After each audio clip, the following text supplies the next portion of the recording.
We are now here at the Las Vegas Convention Center, 2013 Bowl Expo, and we have an extra attraction today. Is Rapid Robert, but Revs dominant in his prime anyway. So we have Robert Smith. Obviously, we've got the 900 Global shirt on, so we know who he's working with. Maybe not for, but at least with. Yeah, definitely. So, how you doing, Bill? Hey, I am doing great. Guess a lot of people say, I remember him. Whatever happened to Robert Smith? I went into hiding a little bit. You know, what happened is I got into, you know, once the back really started to heal with the Milas therapy, which is unbelievable. Yes. You know, kind of over the next couple of years, I just kind of got to the point where I wasn't too sure if bowling was getting better for me or easier for me, or if it just got to the point where I just felt like I was getting to an age where I just couldn't handle the amount of force or effort that I had to use to throw the shots anymore. And just after a while, it just became apparent I was losing a little bit. Yeah, so with that really extreme rev rate, do you think you're going to see it a lot with the two-handed players as well like that? You know, based upon over the last, you know, if you're looking at 3-5 years, especially with the two-handers, Belmo and things like that, you know, they're on there a lot, and there's something to it. And I think it's just, you know, between the conditions the way they are, the strength of the bowling balls and how they really can suck up the oil out of the lane, you know, it becomes apparent that everybody has to start chasing left. You know, when I first was out there on tour, I was basically the only one. I mean, the guys would complain if they had to cross with me or follow me because I was, you know, 5-6 deeper than everybody else, but I was the only one doing it. So there wasn't that extreme going left like you see today, where rev rates are at least 100 revs higher. Most of the guys hook the ball now. You see very few straight guys that are coming onto tour now. So, you know, where when I was out, it was probably closer to 30% straight, 50% in between, and then another 20% cranker. You know, now you're looking at maybe 10% straight, 40%, you know, a tweener, and half the fields are now, you know, what I would consider a power player. Because back in the day, people would start at second arrow and then migrate into third, fourth, fifth by the end of the tournament, but now they're starting in at fourth and fifth. Well, you know, actually, we're still starting in at second arrow, but like I said, the bowling balls are so strong now, they suck the oil up so fast, we're getting to that fourth, fifth arrow at a much quicker rate than we would beforehand with the bowling balls before. So that's where everything comes in. You know, you're getting higher rev rates. That means there's more surface touching lane, more oil's getting off faster on the ball. Off the lane, I mean, and you know, it's just inevitable. Everybody has to start chasing left. Yeah, and it's not even a fact that the oil's being moved down the lane anymore because it's all on the ball. Right, it doesn't. You know, the only parts that carry the oil down the lane are the bow ties. Bow ties. Right. So, you know, when you're looking at something like that, you know, you can see why, you know, every show on TV, it almost feels like everybody's way in. There's a few shows where you see the straighter guys, but you know, if you're going over the course of qualifying match play to get to that show, you see a lot more of the crankers, the heavy-handed guys on those telecasts than the straighter guys. Yeah, because even the Pete Weber era, he was the guy that would do better on that late squad because he could just move in and soft hook it. Soft hook it. He had, you know, his axis tail being so much around it. I mean, he could create angles that most one-handed bowlers can't do. Belmo is the only one I've seen that can really generate an axis tail almost the same as Pete's and do it with a rev rate that's a lot higher. And I think that's why you're seeing Belmo really dominate what's going on out there on the tour right now. Yeah, because the accuracy also is involved, because I know Oscar Palermo isn't that rev rate, but his spare shooting is a little bit different. Well, you know, you can't, well, his spare shooting is different because I believe Oscar was like me when at a young age. We just like to break things. So that's why he threw it one-handed, because he knew he could throw it harder at the spares, and he was allowed to do it. So, you know, but, you know, the spare game is different, but I tell you what, you know, looking at the average list for the year, you know, Belmo's 235. How many spares is he shooting? Not too many. Not too many. Yeah, you're throwing 8 or 9 strikes a game. Yeah, you can afford a miss here and there. Yeah, I know there were a few tournaments I didn't think during my career too. So, you know, I was never considered a great spare shooter, but you know, when I could strike, oh yeah, it would made up for a lot of my insufficiencies. Yeah, because the straighter player would take a 4-bagger to shoot 220.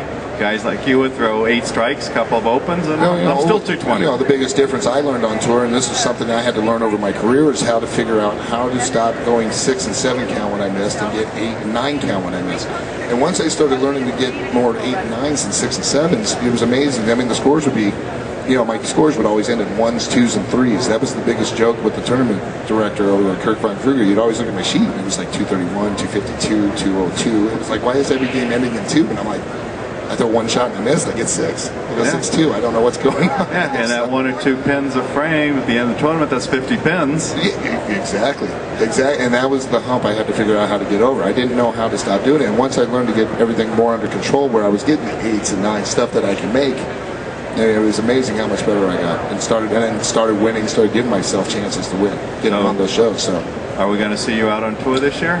You're going to see me at the U.S. Open. I will be at the U.S. Open. Yep. Going back to Columbus, Ohio. I lived there a few years out there. Jimmy Johnson and his family. One of my best friends, and with their Don Johnson Memorial Team, which raises money for juvenile diabetes every year for this tournament. It's something that's dear to my heart too. Because Don Johnson, Jimmy's father, he passed away from heart disease, which is diabetic, and myself, Tony Reyes, JJ, and everybody in the Columbus area, we took a really fondness to this fundraising, and that's what we do. So it was back in Columbus, and I'm like, I gotta go.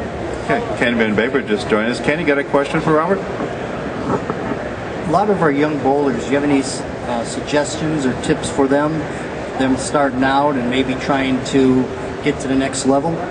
The biggest thing I can remember growing up as a junior, young age and stuff like that, was this, I always felt that don't limit what you're trying to do. A lot of people try to mold, stay in this kind of form thing, especially, with younger players, kids that start out and stuff. Best thing I can say is mess around. Go out there, see how hard you can throw, see how slow you can throw, see how much you can hook it straight. Things like, just find your limits, find your parameters on what you can do. And usually more times than not, you're going to learn more that way than you would by ever having a coach just sitting there trying to structure your form. That's how I got into it. That's how I learned to do it. And then once I developed my form just by messing around and stuff, I got a coach who molded it, got me under control. So, I mean, to me personally, I feel like if you're a young kid starting out, have fun with it, mess around, see if you can understand the game, spin, speed, just have a good time. Now with the two-handed bowlers, you see some people may say, well, maybe I should try two-hand, but there comes to a point at a certain age where you're almost like learning the whole game all over again. Well, the game itself doesn't change. The form and the technique at which you use between a one-handed and a two-handed style, they're different, and I think that's probably what you were getting at, is just the difference on it. It's just like anything else. I mean, if you can think about Ken when I was growing up, mid-'80s, early 80s, and I'm throwing the ball the way I do. I mean, I had junior coaches and stuff come up to me and say, what are you doing? You're making a mockery. You look like you're messing around. And I said, I'm not. I'm just seeing what I can do with the ball.